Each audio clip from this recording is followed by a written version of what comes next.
NCP ও জামায়াতের বিপক্ষে বিএনপির অবস্থান নিয়ে তৈরি হচ্ছে জনমনে বিতর্ক।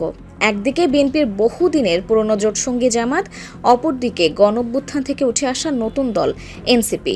দুই দলকে নিয়ে বিএনপির অবস্থান কেমন হবে তা নিয়ে এখনও সংশয়ের বড় জায়গা রয়েছে। ডাকসুসহ বিভিন্ন জায়গায় জামাত ইসলামের জনসমর্থন বাকি সবগুলো দলের জন্যই ভীতিকর অবস্থার সৃষ্টি করেছে বলে মনে করছেন অনেকে। জামাতের ভয়ে আওয়ামী লীগকে আবারও মাঠে আনার পায়তারা চলছে বলেও গুঞ্জন উঠছে বিভিন্ন মহলে।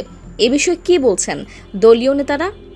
কলকাতার বাংলা সংবাদপত্র এই সময় প্রকাশিত এক সাক্ষাৎকারে মির্জা ফখরুল ইসলামের বক্তব্য নিয়ে তৈরি হয় বিতর্কের।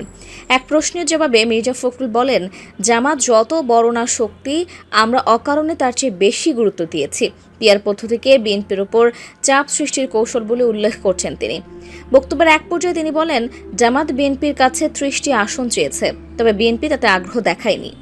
প্রকাশিত সাক্ষাৎকারে জামাত ইসলামী সম্পর্কে দেওয়া বক্তব্য ও মন্তব্যের তীব্র প্রতিবাদ জানিয়ে বিবৃতি দিয়েছেন দলটির সেক্রেটারি জেনারেল মিয়া গোলাম পরওয়ার। তিনি বলেন, বিএনপির মহাসচিব জামাতে ইসলামীর রাজনীতি এবং সংগঠনের মর্যাদা সম্পর্কে তাচ্ছিল্যের ভাষায় কথা বলেছেন। এ ধরনের সম্পূর্ণ অসত্য, অমর্যাদাকর ও প্রতিহিংসাপরায়ণ বক্তব্য। এই বক্তব্যের সঙ্গে সত্য ও শিষ্টাচারের কোনো মিল নেই।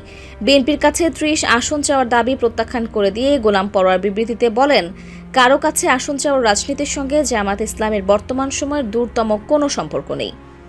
অপরদিকে সাক্ষাৎকার থেকে পাওয়া তথ্য অনুযায়ী জাতীয় নাগরিক পার্টি এনসিপির বিরুদ্ধেও শিষ্টাচার বহির্ভূত মন্তব্যের অভিযোগ পাওয়া গেছে মির্জা ফখরুল ইসলামের। সেখানে তিনি বলেন, এনসিপিকে আমরা কোনো শক্তি বলেই আর মনে করি না। এটা ঠিক, এই ছাত্ররাই শেখ হাসিনার বিরুদ্ধে বিক্ষোভের বারুদে আগুনটা দিয়েছিল। এখন আর তাদের কিছু নেই, ডাকলে লোকও আসে না। এই মন্তব্যেরও বিরোধিতা করেছেন এনসিপির আহ্বায়ক নাহিদ ইসলাম। এ বিষয়ে তিনি বলেন, এনসিপি কোনো শক্তি কি শক্তি নয়, এটা রাজপথে ভোটের মাঠে জনগণই রায় দেবে। তিনি আরও বলেন, আমরা স্পষ্টভাবে বলতে চাই, আওয়ামী লীগকে নির্বাচনে আনার অথবা আওয়ামী লীগকে রাজনীতিতে পুনর্বাসন করার কোনো সুযোগ নেই। যারা এটা করার চেষ্টা করবে, জনগণ তাদের বিরুদ্ধেই দাঁড়াবে। তাদের রাজনীতি বাংলাদেশ থেকে নাই হয়ে যাবে। বিএনপির মিডিয়া সেলের সদস্য শাহরুল কবির খান গণমাধ্যম কর্মীদের জানান, প্রকাশিত সাক্ষাৎকারে তিনি এ ধরনের বক্তব্য দেননি। ভিন্ন ভিন্ন শিরোনামে প্রকাশিত সংবাদ ভুল ও বিভ্রান্তিকর। সাক্ষাৎকারে দেওয়া বক্তব্য ভুলভাবে উপস্থাপন ভারতীয় মিডিয়ার ষড়যন্ত্রের অংশ হতে পারে বলেও মনে করছেন অনেকে।